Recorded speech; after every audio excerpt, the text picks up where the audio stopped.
Panahong yun ay dumalaw ako sa kanya, pumasyal para makipagkwentuhan at makipag-usap tungkol sa buhay negosyante. Nadatnan ko siya sa kanyang hardware shop noon at marami siyang ginagawa.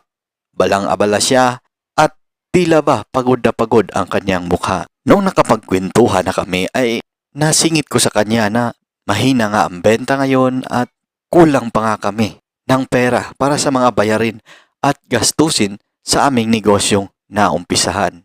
At wala rin kaming pambayad sa renta na ngayong darating din na buwan.